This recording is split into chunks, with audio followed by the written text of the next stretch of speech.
E.Jones. The E.Jones Show. The E.Jones Show. But that's how it goes, you know what I mean? This game, you know what I mean? This little world of ours that we call music, entertainment, ain't no bigger than so much, you know what I mean? The same people you seen coming up in the game are the same ones who are there now, but they just been persistent enough. They didn't drop off, you know? One thing I always heard was, you'll never know what it could be if you give up and not continue forward. You know what I mean? No doubt, no doubt. Even in like those kind of life episodes, because that's an ill episode to have in a person's life. You know what I mean? To be able to look back on and be like, "Oh, son, I remember that time son was flying and that I came back and gave him that work." Because I got some stories like that for myself. So like, you know, at that, you know, even having achieved the heights that I achieved, it don't be that. Like I had #1 record, or we performed on Soul Train, we first cast to dive off the stage at Soul Train, or, you know, we the first cast from Staten Island. Like, nah, those things are a big deal because those are things that, like, the average Joe could relate to. But, you know, I think about times when, you know, I was in a cypher with, you know, Supernatural and, you know what I'm saying, and this one and that one, and we were just going off the top, and, like, 40, 50 people was just out watching us rock off the top of our head. Like, those are the moments those are the episodes in life that you just be like, yo, man, that's what makes life dope, kid. So it's like, man, to even have any parts of that episode in your experience is crazy for us, man. Yo, that's dope, man. I appreciate that, man. That's dope. And y'all motivated me too. Like you, the UMCs, Organized Confusion. Like, y'all put the battery in my back. Because I was like, oh, wow, I found MCs that's like me. Because I thought I was abnormal. So I'm like... Nah, but you was. I understand that. But you was. I understand that. You got to think that, you know, one of my influential groups was De La Soul. Bingo. You know? That was a real influential group to me. And, you know, the way they came out with their whole abstract appeal, you know, they was a little more smoother than we were, because we had a little more edge to us. You know what I mean? Mm-hmm. We had a little more edge, especially for the fact that let's flash back for a second. Let's really flash back for a second, because first of all, people, we didn't even get to mention the fact that we're the first rap group from Staten Island. You know what I mean? At the beginning of all of this, we didn't go from we are the first rap group from Staten Island. You know? Right. And we had our own way of doing things and saying things out there, you know. And that's why. Go ahead. No, and then you got to keep in mind that if you're from Staten Island, then that means that you had a cousin in Brooklyn. You know what I'm saying? You was dating a chick in Manhattan. You know what I'm saying? You had people you went to school with in Queens. You know what I mean? You know, if you was trying to rob, you went up to the Bronx because you had. So, you know, that again, it would go for back to that Universal MC type of thing, because we was really, you know, we did more performing uptown and in the Bronx and Long Island and Brooklyn than we ever did in Staten Island. You know, so our influence and what was influencing us is really all 5 boroughs, really, you know? Facts. So so I got one for y'all now. Since y'all broke the ice, because I wanted y'all to put that in the air first. The first rap group from Staten Island. Because when people hear Staten Island, they automatically say the Wu-Tang Clan. Indeed. Okay, so once y'all cracked the egg and then the Wu came out, like, was there any correspondence between y'all two or acknowledgement, you know, that y'all put, as they say, Shaolin on the map? Well, from my point of view, because I know where the whole Wu-Tang story started at. I was in the temple, you know what I mean? And it really started, that whole Wu-Tang situation started in Stapleton. That's where it started at. So, you know, between R&S, who's... And Haas is from Stapleton. And I'm from Stapleton. Yeah. Okay. So, between R&S, you had Pop the Brown Hornet, you had Shaheen, you know, even Ghostface is from Stapleton. But before Wu was established, we used to go to R&S's house and do music. You understand what I'm saying? And this is prior to me getting with Kim for UMCs. But what ended up happening was, you know, RZA used to be up at RNS's house, you know, on the regular. So, you know, I don't know if he was getting the scrolls and all of that and running back to where he's at and, you know, sharing the secret scrolls. But what ended up happening was we all started in Stapleton, all right? And Wu-Tang is made up and comprised of a whole bunch of different artists from different areas. Park Hill, you got Ghost from Stapleton, you got ODB from Brooklyn, you got Ray and all of them and Mess, you know, from Long Island, from Park Hill. So, you know, RZA went and put that squad together and called it Wu-Tang. But we was already using the Wu-Tang slang. We was already using the Wu-Tang. Wu-Tang was just a stamp on the type of rhyming we do from Staten Island. Gotcha. You know what I mean? It originated from drinking 40s of OE. You know what I mean? We used to call it the Wu Juice. You dig what I'm saying? So, you know, there's a whole lot that goes into that. But like I said before, UMC's was the first rap group that came out of Staten Island. You know, the first #1 Billboard charting rap group from Staten Island. The first rap group on Soul Train from Staten Island. Like Kim was telling me earlier, we were the first from Staten Island to do all of that. Now, the difference is why Wu excelled beyond us is because when you go into war, the front line always catches the bullet. Man, I didn't even, you know what? I was going to say that. That was crazy. My man. The front line is going to catch the bullets first. And then, you know, it makes way for the 2nd Infantry, the 3rd Infantry to come in and claim victory. You dig what I'm saying? No, I got you clearly where you're going with it. That's real. So basically, that's what it really is in real sight. Not taking away anything from anybody, but that's just like, you know, that's like me saying that, well, I'm here now, and James Brown, you know what I mean? Yeah, he was, but guess what? He paved the way for me to be here as a producer. You dig what I'm saying? Got you. So that's the whole story behind that. Now, if you think about it, if we was the first group to come out of Staten Island, and you listen to our album, you'll hear Wu-Tang mentioned on my album before anybody else mentioned it. Now, that's true talk. That's fact. You go to Anyway the Wind Blows on that Fruits of Nature album, you're going to hear us say Wu-Tang before anybody else said it. That's the first thing, you know what I'm saying? He said, well, it came to my attention. Many had slept on you, even so. Show them that I you kept on and grew. Yeah, I did. This is from a floor. Yeah, master. Wu-Tang flow on the floor. Yeah. Okay. So, you know, and let me just toss in, like, so, again, I wasn't from Stapleton. I was from with St. Mark's, was St. George, which was, you know, closer to the ferry. You know what I mean? And, again, you know, we traveled around and stuff like that, but I didn't have that same influence. I was in public school with Meth. You understand? So that was my friend. Like, it's somebody I knew. You understand? And me and Haas met when we worked with, was like summer job for Statue of Liberty. You guys was working there as well. So was, I want to say, who else was working there? You, I think, me, Haas, you guys, I think, just was working there? The whole Park Hill was working there. Yeah, I mean, everybody was, you know what I mean? But so a lot of them was there, you know what I'm saying? But we was the thing was that we was the first to come out, and what it was no one seen it coming. You know what I mean? Because we wasn't really running in them circles heavy like that.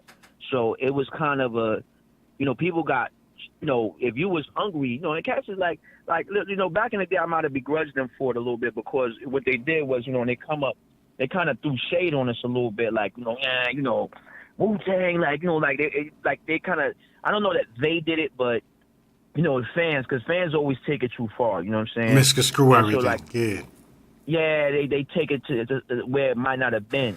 And so they made it like we was never big enough Staten Island, and we was like, nah, we always talk. But and the truth of the matter is, Haas and I is really born in Brooklyn. Like, we're from Brooklyn. But you know, I never claimed Brooklyn because I was raised in Staten Island. I don't even know Brooklyn like that. You know what I'm saying? To be claiming that, you feel me? So it's like, but they, you know, it was like a campaign almost.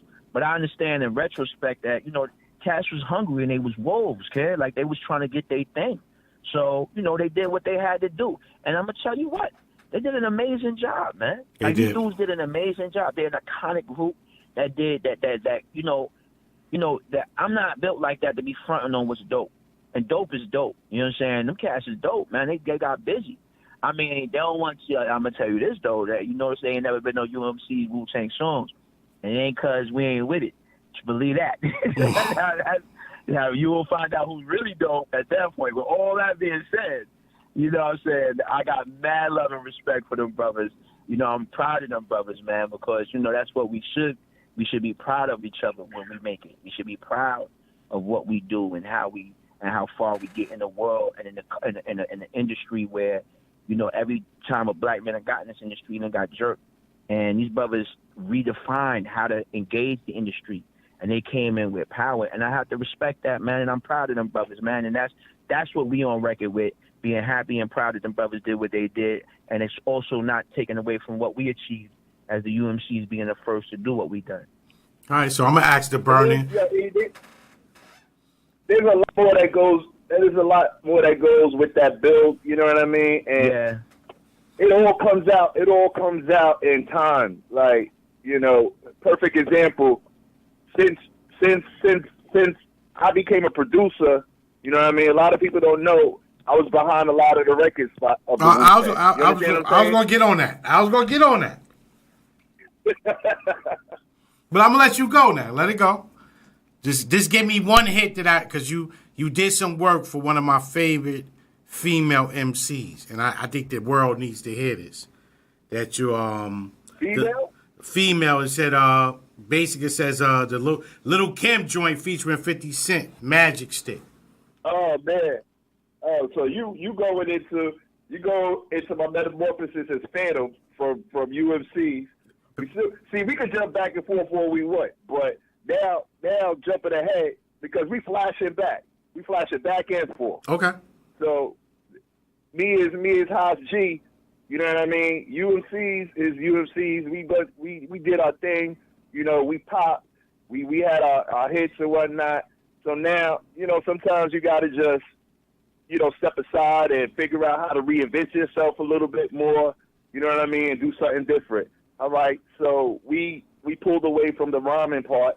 You know, Kim did the same thing. He went and reinvented himself. Mm-hmm. You know, and I reinvented myself. So Kim turns into NYOIL. That's a whole nother world that we got to delve into at one point. But I turned into Fantom of the Beat. And it's Fantom of the Beat, you know, one of my biggest records for Ghostface when he came home was Apollo Kids. Wow. You know? So a lot of people don't realize they busy talking about this dude named Fantom, not knowing that it's really Haas G from UMCs. Boom. Crazy.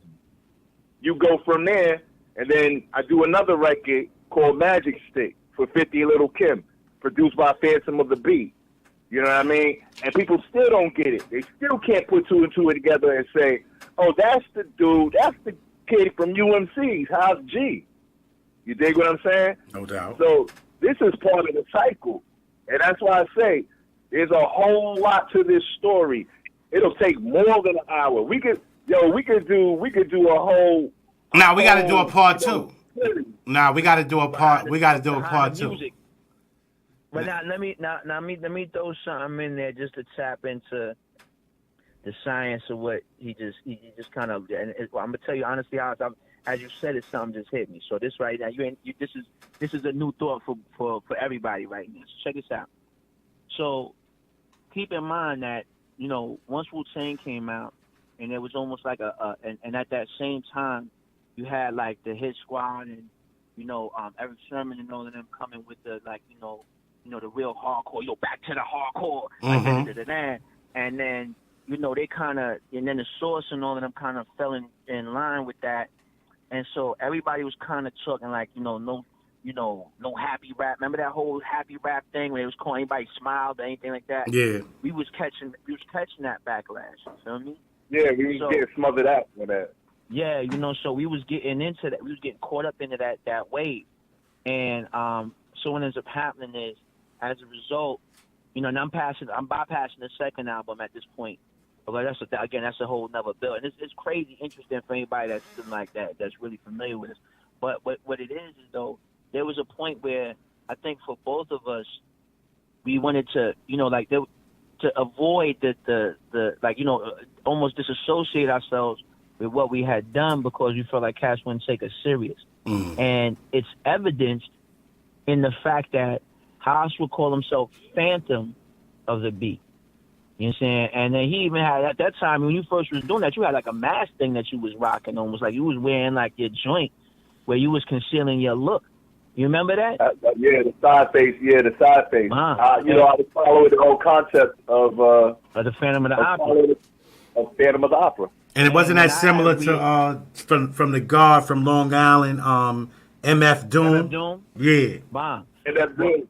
And he rocked the whole full face. Yeah, he was on this straight Dr. Doom business.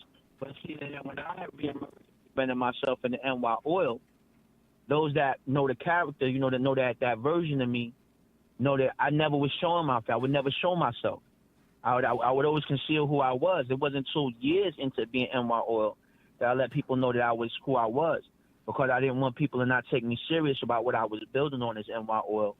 You know what I mean? Because they had like, that's some UMC dudes. He just trying to. Nah, I didn't want, because what I was saying I felt was so important that I didn't want it to be obstructed. I want people to deal with the words and what was being the message.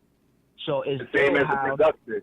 Yeah, and it's still how, constant. And I think that's the beautiful thing about art, man. And what you find if if there's anything extrapolate from this conversation is that, even the difficulties and the adversity that life will bring you, it brings out something special.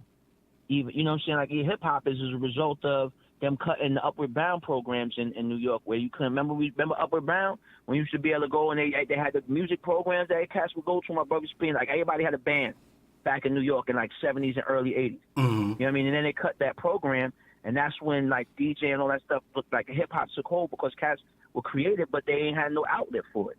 And so for us, the things that we had gone through over those years, from before we were the UMCs to becoming the UMCs to reinventing ourselves as and&nbsp and NYOIL, those adversities and those trials really spawned just great creative music, man. And that's it. So to anybody listening, man, and you creatives out there, embrace your suffering. Work through it, but embrace it and find there's a message somewhere in that suffering, bro. And you gotta find it, man, and hold it and use it. Let it power your engine. Don't let it weigh you down. Let it power your engine so that you can create something great, because it's possible. It's gonna be hard, but it's possible. My whole aim was just to let everybody know: do not put me in one box. Yes. That's the bottom line. I'm not in one box. So you think this is what I am? I'm gonna show you what else I do. And this way, you're not gonna come with a false sense of, you know what I mean, of locking me in and saying that's all he does and he'll never be known for nothing else. Oh, watch. You don't know? I am versatile. I am diverse. You see what I'm saying? I am universal. I go from A to Z real quick and hit you all the way through in between. And you know what's crazy, too, when you touch that, is that it like all goes back to the original science, kid. Because when you think about it, fam, remember when we first start off and you asking us what does UMC mean, and then, we punctuating it to say that it's universal MC.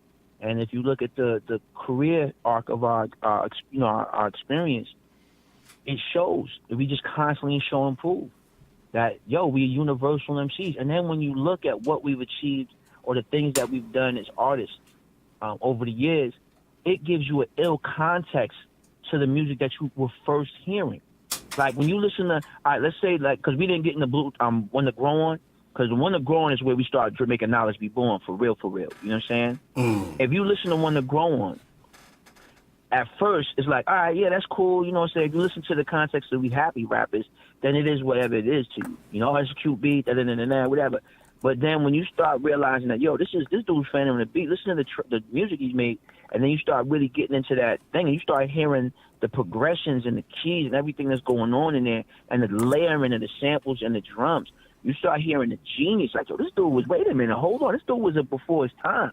Or when you hear me as NYOIL, and you like, yo, this brother is black liberation. This dude is black, you know, he's liberation minded. This dude got knowledge of self to the highest levels. And then you like, oh, now when you listening to the lyrics, the One to Grow On, and you hear me saying stuff like, you know, apprehend my method is apparent. I see clearly this world's transparent. So I reach down deep to deliver salvation to the hands of the weak, the meek, the mild, then tame the wild, because that's how I'm styled. I say the wizard of rhyme, my symbol is AU. In layman's term, gold. So I'm talking alchemy. In layman's term, gold. So watch me shine through. You know what I'm saying? Like, we start realizing, hold up, these brothers is, wait a minute. It was all relevant else back then. It was all relevant back then. So, you know, now moving forward, look where we at. Look where we at. Look where you play flashback. We just recapped everything in that one record and brought it back to the future, so everybody can start understanding what it really is. Especially when you see the video, you're really going to get a good whiff and a good taste of what we're talking about right now. Yeah, I need to see that. Three and a half minutes.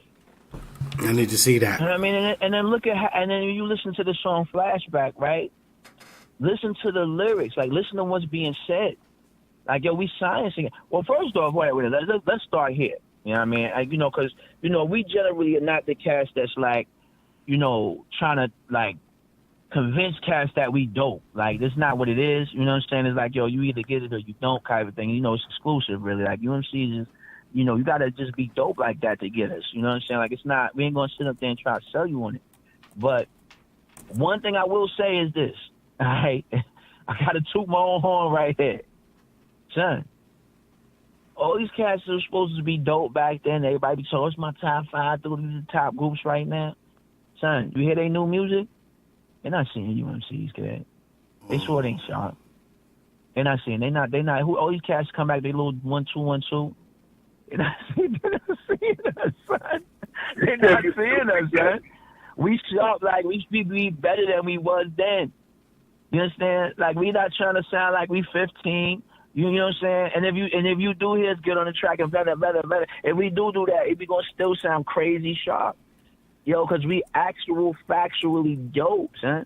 We weren't the studio manufactured group. We wasn't a money group, like, where it was mad dope. Like, a lot of the fans don't understand it. Like, y'all like what y'all was told to like. And that's another reason why I respect anybody that's fan for us. Because y'all like what you liked. You know what I'm saying, E? You was out there repping us because you liked what you like. You was your own self-determined man. You stood on your square and was like, yo, I bang with these little cats, man. I like them. You understand? Ain't nobody had to tell you. You ain't had to hear the song on the radio 5 million times before you knew we was dope. You didn't have to have somebody tell you because you heard, you know, everywhere you turned, you was seeing our billboards or something like that. Nah, man. You was a crate digger. You found what you liked, and you stood on that. Most people that listen to music, man, most of y'all, like I said from Blue Cheek, you got a 4th grade reader mentality. You only eat what they serve you. You're not willing to go in the kitchen, and that's why hip-hop is the way it is right now. Because there's no hip-hop fan anymore. There used to be a fan. Like, hip-hop fans have a responsibility to this music, just like the artists have a responsibility to make good music.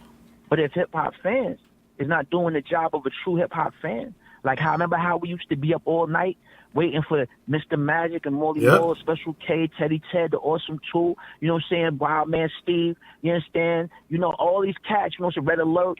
You know, we used to be up all night putting together your personal mixtape that you used to make with the pause button on your tape player. That, you know, or you had to go to Downstairs Records to find joints, or you used to know who was the producer because you used to look on the back of an album, remember those? And then, you know what I mean? That's like, they don't exist no more. That's fannery. That's fannery right there. Fannery. That's true hip-hop heads, pure hip-hoppers. And they don't exist no more like that. And all we got is cats that wax poetic about whatever happened to this one. I wonder what. Son, they be right there. Like your favorite rappers is still making music. You understand? They not making music as good as U.M.C. is, but they still make.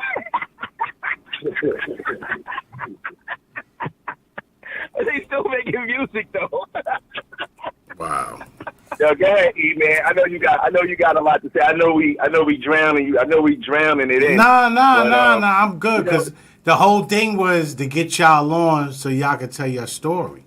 I know it's a lot of radio stations that have y'all on, and they want to push y'all through the door after they get what they wanted.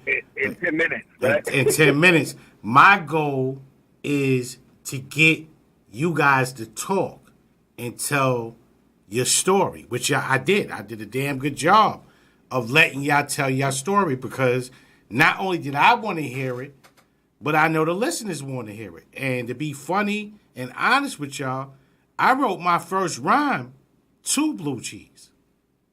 Right on. Wow. And I used to record with the late, great Jam Master Jay. So when I went in the studio and I already had the layout of which way I was going, God bless the dead, him and Kool T was my manager. He managed our group, which was typical black with an N. And our logo was an upside down question mark on a tombstone. So Wait a minute. Let me ask you a question. Did that get out anywhere? Because that sounds familiar to me, especially the upside down question mark on the tombstone. It moved. All right, because I feel like that was on my radar at some point. Now it moved. And we was just different. It was me, another gentleman, and another gentleman. It was Mushroom, Light Skin Loving Lord, and it was myself, Demo, D.E.M.O. And so when we walked in there, Jay was like, well, ask everybody their name. My man was like, Mushrooms, and he was joking with him, said, oh, you must do mushrooms. He was like, yeah, I do. So the Spanish dude, he reminded me of this. Yeah, he's just like, yeah, I do. Yeah. He was like, oh, well, thank you for being honest. You asked. Tone is cousins to LL's wife. So he paid homage to L, but he named himself the Light Skin Loving Lord. And then it was me, the kid by the name of Demo. And he was like, okay, I need to know what does that mean? Because he said, you're not saying D-E-M-O, you saying D.E.M.O. What does it mean? I said, demonic entity manifesting on others. And he was like, you got to change that name.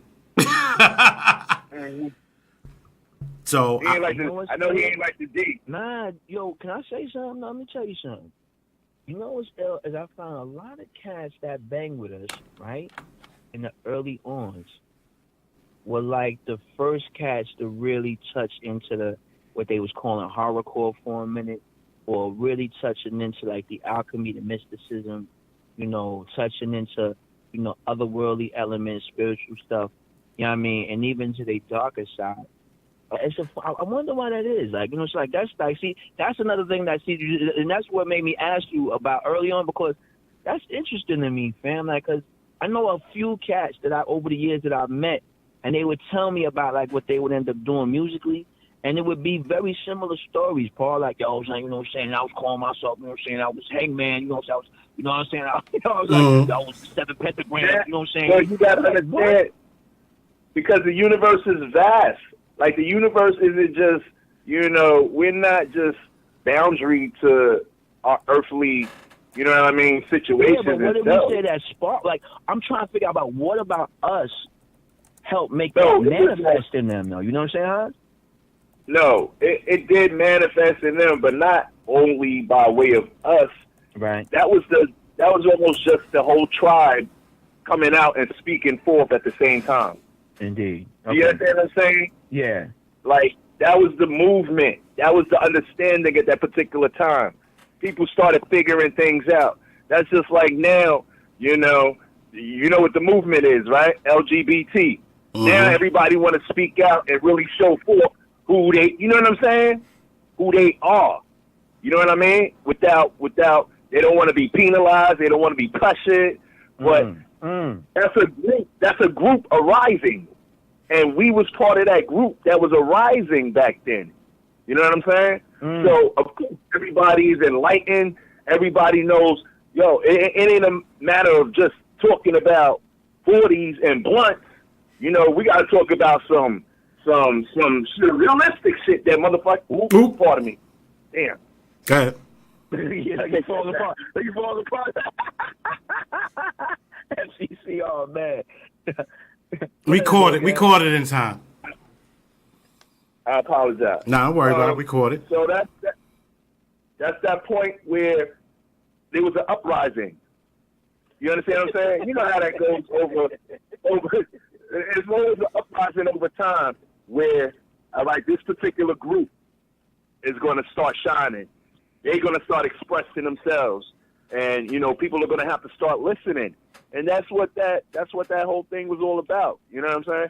So it's not like we opened the doors for it. I just see that we were a channel. We were one of the channels for it. Nah, yeah, definitely. I mean? And we still had a whole different lane. Nah, yeah, definitely was a channel. Yeah, definitely was a channel because. Let me just be clear too. Like, I don't want to come. I hope that what I'm saying doesn't sound like I'm bothered by it, because I'm not. I just, as a matter of just from the perspective of an artist, I'm curious how. I'm curious. I'm always curious about that because, you gotta keep in mind, and this go out to everybody that's gonna do this one day. You know what I'm saying? That, you're still gonna be you experiencing whatever happens to you. You understand? It's almost like you're riding along in your mind, watching this stuff happen. You understand? I live a humble life, kid. Like, my life, I'm like I said in a song, I got a life, 3 kids, I got a wife. That's. I'm it's living real. I'm just living a real life, man. But every so often, I get to throw on my cape, my cowl, and my mask, and my my power ring, and I get to fly off in the air and be this superhero. I get to be Kool Kim from the U.M.C, or I get to be NYOIL, the ideal. You know what I'm saying? But I'm still Kim Sharpton, having this experience. Like, somebody. I'm in the car with my wife and my kids. When I was living in Maryland. All right, it's years after the UMCs. All right, and I'm driving my car. You dig? A little Jeep Grand Cherokee. Man, again, nothing spectacular that anybody would notice from anything else. All right, I got a regular haircut. I'm living regular. I had a regular job. You dig? And I'm driving my car. We in the car. Me and my family, we bugging out as we always do. And my wife is like, look at the door in our car next to you. I look over, and dude is in the car. He's motioning to me like, he's pointing at me like, and he starts doing this thing with his hand around his hair. And I know that he's trying to tell me that, you're Kool Kim, because he's like, giving the illusion to my hair that I used to wear my hairstyle. Yeah. And I'm like, this dude, what? I'm like, in my mind, I'm like, this is crazy. I'm like, my son, he sees me. You know what I'm saying? That's crazy, bro. That's a crazy experience to have. Nah, it's a beautiful experience. I'm glad that I had the experience. I'm glad that I'm where I'm at right now. I'm glad that I'm able to couple up again with my bro. You know what I mean? Not on some family or some friendship, moves, because we've been that all the years. People even thought we broke up. We never broke up. We just wasn't doing music right then and there at that particular point in time. Gotcha. Together. But together, But there was never no official breakup of the UMC. But you got to hold that door because we definitely ran out of time. Can we get y'all back? Okay. I say next Monday and do this. Let's do part 2 because this can't end. Oh man, it can't end the way it's ending right now. We got to finish what we started. I'm definitely game. And then also, before y'all get off the air, I want to holler at y'all. When is the last time that the UMCs performed together? It was one of the greatest times. The last time we just did Video Music Box 35th anniversary out in Brooklyn. All right, well, we need to do we're about to launch our own cable channel out here in Pennsylvania. And I'm going to try to get with y'all behind the scenes so we can get the UMCs to perform at our all-white day party Saturday afternoon in Wilkes-Barre, Pennsylvania. So we got to talk. But we got to talk. But I need to get y'all back on the air next Monday. But I'm going to call Kool Kim tomorrow so he can plug me into you so we can really put this together. Because the people need to know that y'all are here. Y'all gave me the exclusive interview. I want to bring y'all out here now. Let's do it. That's a definite. Let's do it. That's definite. We already know. So, ladies and gentlemen, part 2 of this interview will be next Monday. We're going to finish where we started. I know we put a whole puzzle on the table, but there's more pieces that we got to add to this puzzle. So, next Monday we back, and tomorrow I'm going to give y'all a call so we can talk. My man. Hey, my pleasure, man. No doubt. Shout out, y'all. Shout out. Peace. Nah, we got to call him by his proper name now, yo. Demo. All right. It's getting dark in here right now. Dude. Come on now. Come on, son.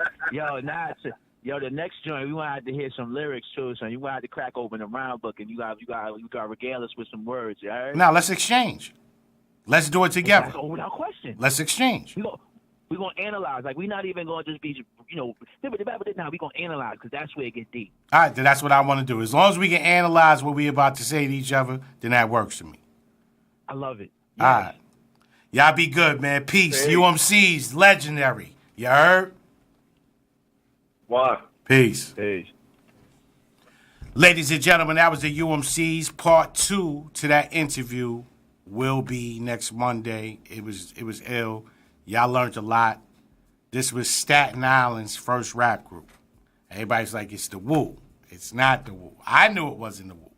It was the UMC. So this is your man E.Jones, man. Special hip-hop interview. And the next recap of that interview will be next Monday. All right? So y'all keep it locked, man. I'm out. E.Jones. The E.Jones Show. E.Jones Show. E.Jones Show.